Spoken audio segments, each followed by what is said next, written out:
Je ne vous regarderai pas. Mes yeux foncés ne donnent rien à voir, ne sont que prélude froid. Mon regard n'a rien à dire, illisibles sont mes yeux.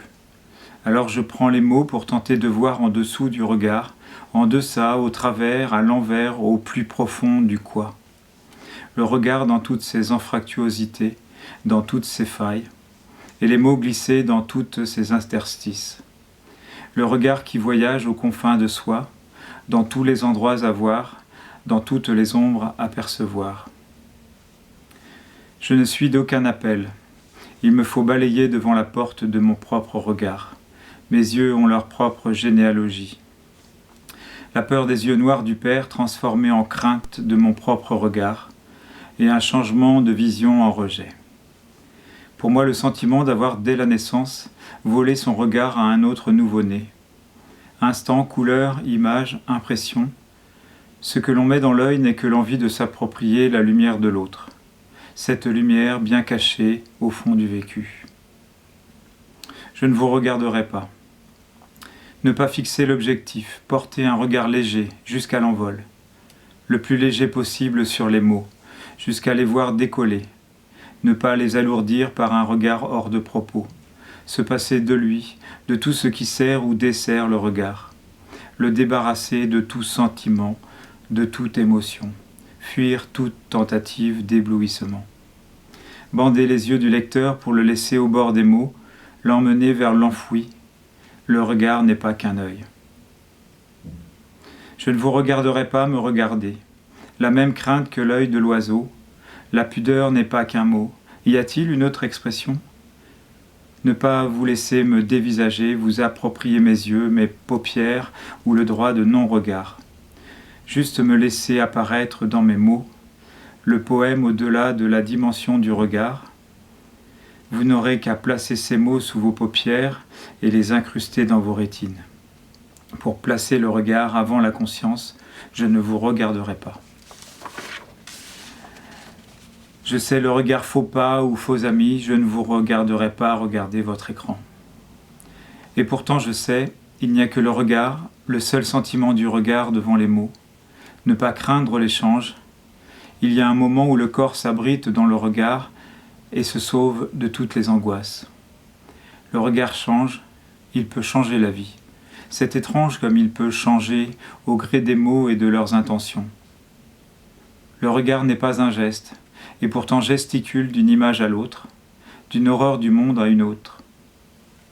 Ne pas condamner le regard, l'ouvrir, observer avec les mots, se tenir debout, vivre les instants intenses, faire poésie de toute chose émotion, rester vivant, les yeux ouverts parmi les mots. Je ne vous regarderai pas.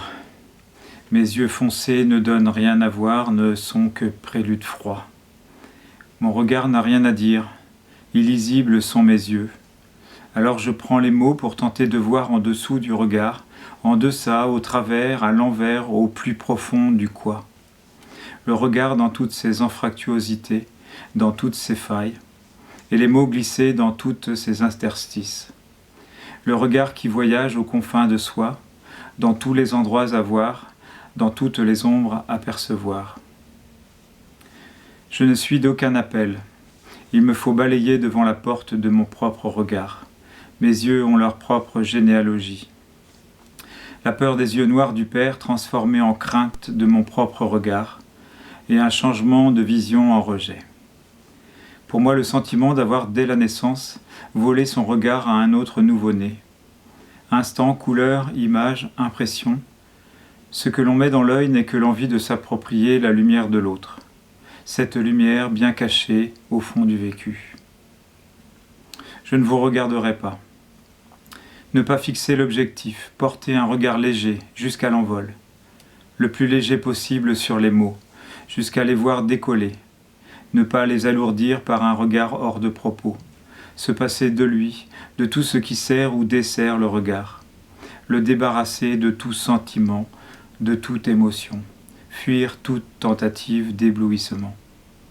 Bander les yeux du lecteur pour le laisser au bord des mots, l'emmener vers l'enfoui. Le regard n'est pas qu'un œil. Je ne vous regarderai pas me regarder. La même crainte que l'œil de l'oiseau.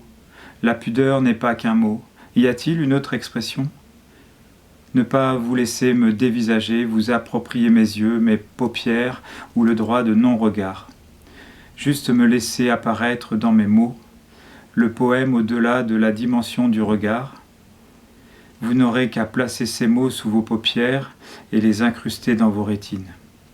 Pour placer le regard avant la conscience, je ne vous regarderai pas. Je sais le regard faux pas ou faux ami, je ne vous regarderai pas regarder votre écran. Et pourtant je sais, il n'y a que le regard, le seul sentiment du regard devant les mots. Ne pas craindre l'échange. Il y a un moment où le corps s'abrite dans le regard et se sauve de toutes les angoisses. Le regard change, il peut changer la vie. C'est étrange comme il peut changer au gré des mots et de leurs intentions. Le regard n'est pas un geste, et pourtant gesticule d'une image à l'autre, d'une horreur du monde à une autre. Ne pas condamner le regard, l'ouvrir, observer avec les mots, se tenir debout, vivre les instants intenses, faire poésie de toute chose émotion, rester vivant, les yeux ouverts parmi les mots.